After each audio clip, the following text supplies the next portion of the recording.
I really do not want to start every one of my videos having to apologize for being late and whatnot. So I'll just say really quickly, I'm sorry.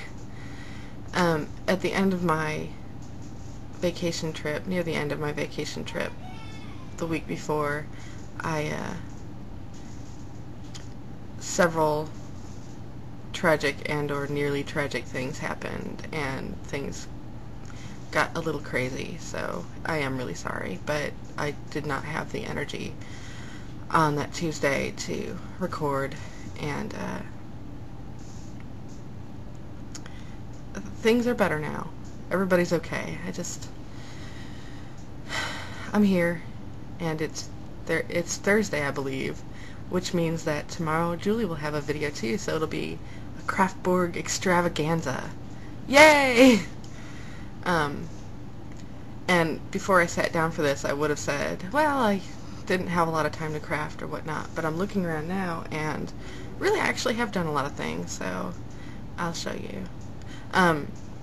What I'm working on now, I actually intended for these to be done last night, and it didn't work, but my current pair of socks,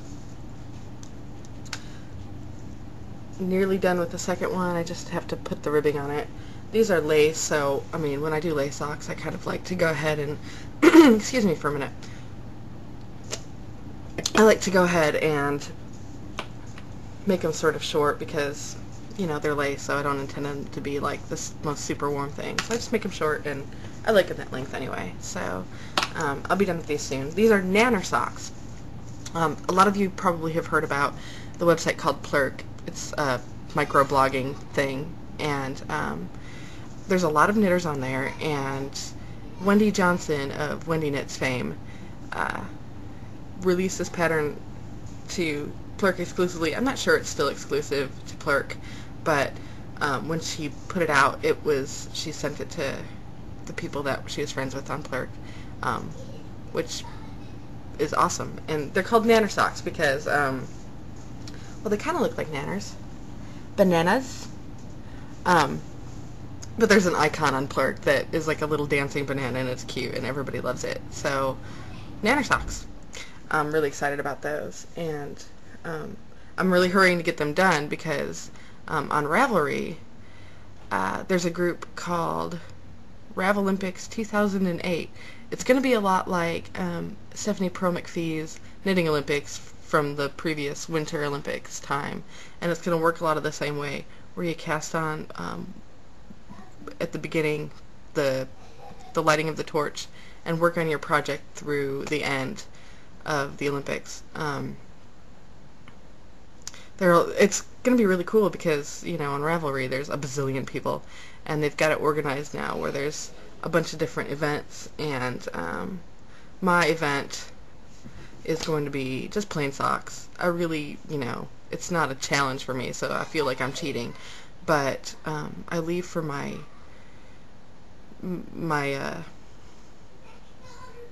convention trip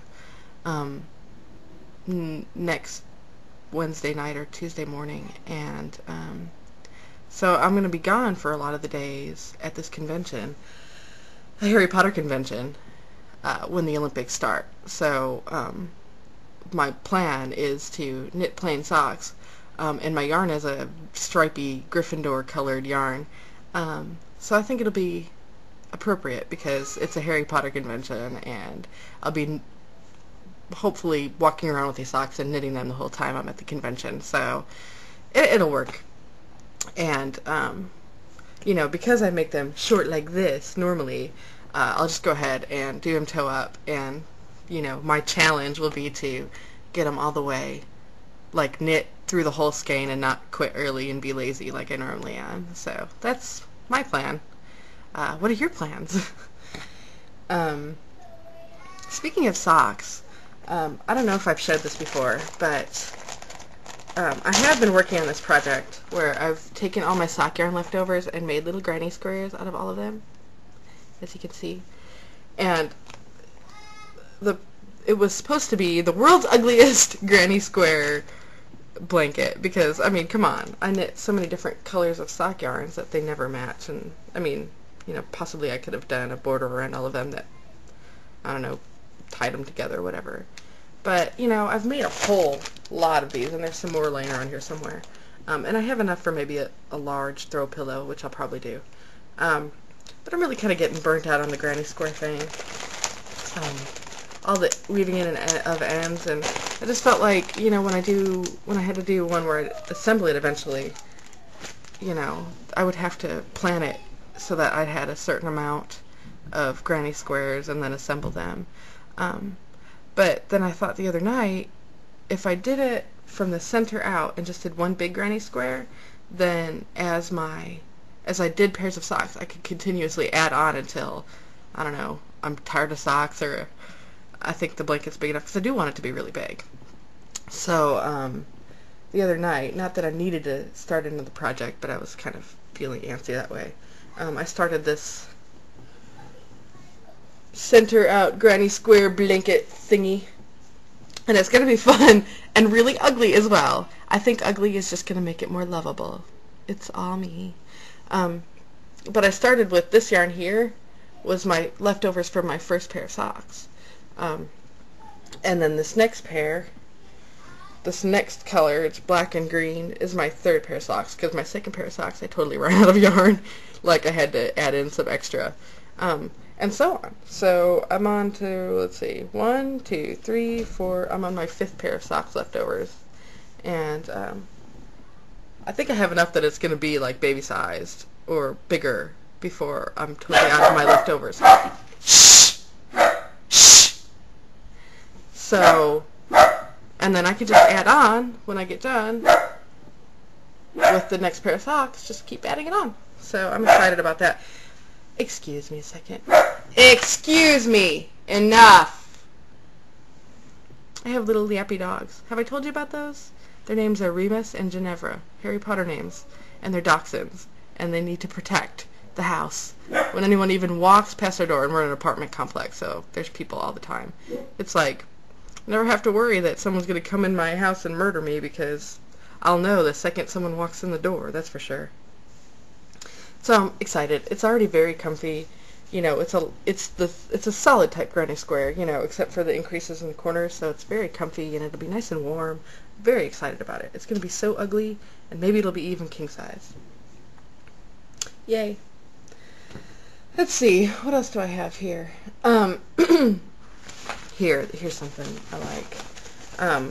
In the midst of my issues last week, I decided I need some therapy knitting. Oh, and my children have escaped as well. Jamie, please go. Thank you. In the midst of my craziness, I just needed some therapy knitting. So I picked up this really great hank of silk lace by Claudia Handpaint. It's got, I don't know if you can see it.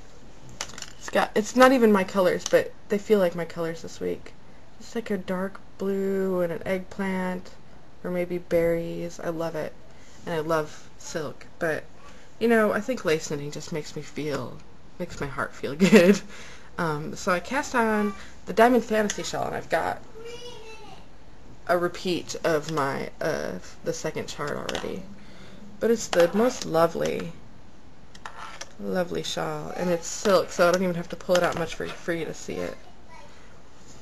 But it just makes me feel good to be working on something like this. So when I get done with my socks and my trip and the Rab Olympics, I have my shawl waiting for me to make me feel better.